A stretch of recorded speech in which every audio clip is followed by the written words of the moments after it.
Good afternoon. Thank you for joining us. Israel's ambassador to the UN, Danon, will deliver a brief statement.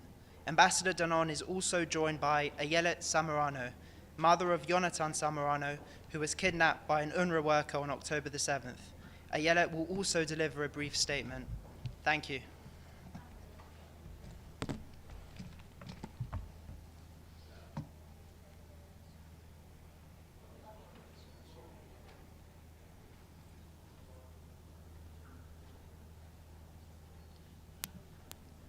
Good afternoon. Today, I stand with Ayelet Samarano, a mother who has endured every parent's worst nightmare. Ayelet's strength, her resilience, and her courage are beyond words, and it is an honor to be beside her today. She will speak in a moment about her beautiful son, Yonatan, who was kidnapped by an UNRWA employee during the October 7 massacre. While the United Nations continues its fixation on UNRWA, an organization which has demonstrated time and again that its infiltration by terrorists is beyond repair, the State of Israel is focused on bringing our people back home. Earlier today, in the Fourth Committee, I confronted Commissioner Lazzarini on his responsibility for UNRWA's infiltration by Hamas, its fostering of terrorism, and its total failure of accountability. I demanded that Commissioner Lazzarini resigned if he had any decency. Commissioner Lazzarini and all UN officials who signed that terrorist paycheck should look Ayelet in the eyes and explain how their employee came to kidnap her son, and they should ask for her forgiveness. It is time to see UNRWA for what it has become, an aid organization acting as a front for a sanctuary of terrorism. Enough is enough. The UN must move beyond this corrupt entity and all the terrorists it harbors. The page must turn now.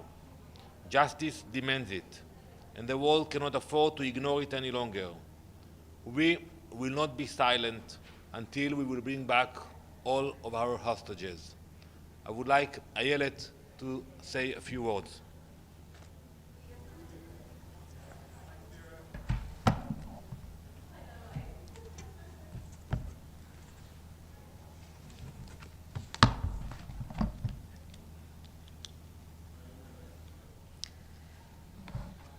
"404 days. For 404 days, I haven't seen my son. For 404 days, I haven't slept or found a way to go on living, knowing he was kidnapped and vanished, as if the earth swallowed him. But the earth didn't swallow him. A terrorist posing as a humanitarian worker under the United Nations emblem kidnapped him. By posing, I don't mean he tricked anyone. He exploited the immunity of an international agency meant for aid, but used for terror. Taking responsibility is essential for any leader. 1, accept responsibility. 2, apologize to those harmed. 3, explain how they will prevent further harm. Mr. Lazzarini did none of this. Here I am, 404 days later, still waiting to hear something. Where is my son? Will the United Nations, under whose protection this terrorist acted, take responsibility? Will he respond and act to bring my son home? Mr. Lazzarini, you don't deserve to lead a humanitarian organization. You are not human. A human person would seek forgiveness from those they hurt, do everything to help the victim. But isn't that what UNRWA claims to be? An aid organization, right? So here is the question. What kind of aid? Does UNRWA serve its purpose? No. Billions of dollars have poured in 4 years, yet Gaza and its people suffer. Why? Because the aid goes to terrorism, not civilians.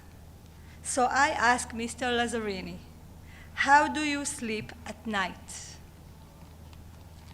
You raise funds from countries with good intentions, knowing the money fuels terrorism. My life has been shattered. I am a wounded woman. And the mothers you claim to help are also suffering because your failed leadership deepens their pain and fuels the terror that keeps mothers on both sides from raising their children in peace. That's all.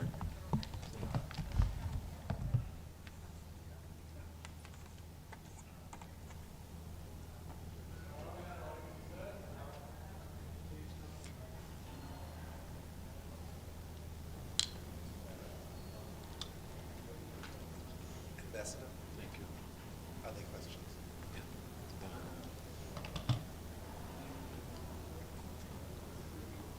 Yes, please. Thank you. Benno Schwingemann with the German press agency.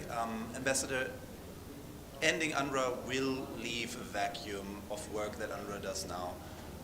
How do you plan to go on? Who will take over the work that UNRWA does now in the future? First, let's speak about the work that UNRWA is doing now. UNRWA are not taking a major part in the humanitarian efforts in Gaza. They cover about less than 15%.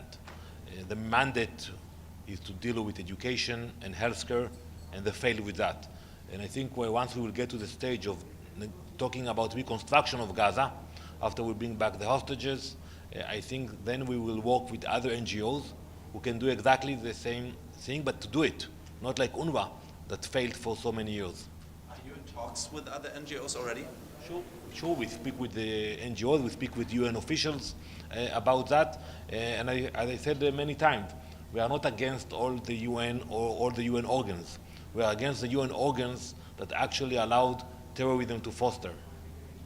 Ambassador. To follow that up, as the occupying power, Israel is responsible for the Palestinians' care and welfare and the financial cost that goes along with that. So why should other NGOs take up that job if you kick out UNRWA when it is in fact the Israeli government's job to do it? First, allow me to correct you. When you say occupying power, I want to remind you that we left Gaza completely in 2005. We disengaged. We gave the keys to the Palestinian Authority. Now we are in a war after we were attacked, and we act according to international law. That's why we provide humanitarian support, and we cooperate with many UN agencies. And I think you can speak with other organizations on the ground, like UNICEF, WHO, World Food Bank, about cooperating with the Israeli authorities. We are willing to cooperate, but not with terrorists. Ambassador, Xu with China Central Television. We know that UNRWA's operation is actually beyond Israel. So for Israel, is dismantling UNRWA the only option? And honestly, you said that Israel is now having wars at 7 fronts. Do you consider the UN the 8th front? Absolutely not. We are a member state of the UN. We collaborate with many UN agencies. We are proud of our contribution to many fields, but we are at war. We are at war. We will win this war. We have no other choice. And I want to remind you all, like Jonathan, there are another 100 hostages today in Gaza. So we are focused on bringing them back, and then we can talk about cooperation and other issues. So there's still a possibility that UNRWA still will be operate in Israel. No, UNRWA, there was a legislation about them, but there are other agencies, other humanitarian efforts. You know, it's not holy that it has to be through UNRWA. UNRWA is a tool, a failed one, but we are willing to work with other agencies. Yes. Mr. Ambassador, do you admit there are thousands of Palestinians were kidnapped from their homes while they are sleeping? Some doctors were kidnapped from hospitals. No. Some UN officials even were taken from the shelters. Do they count in your No, I don't admit analysis? that. I'm not aware of any Palestinian who was kidnapped. There are 11,000, sir, in custody. 400 No, of them are children. Do So, you admit that? You asked a question, allow me to answer your question. We arrest terrorists, period. We arrested the Hamas terrorists who invaded or collaborated with Hamas, and we will continue to hunt them down. And I'm happy to tell you that we are moving forward. We are moving forward. Hamas today is not the same Hamas that was on October 7th. So no one was kidnapped. Terrorists, we either eliminate them or we arrest them. If we arrest them, they will appear in court and they will pay the price. Thank you. Last question, please.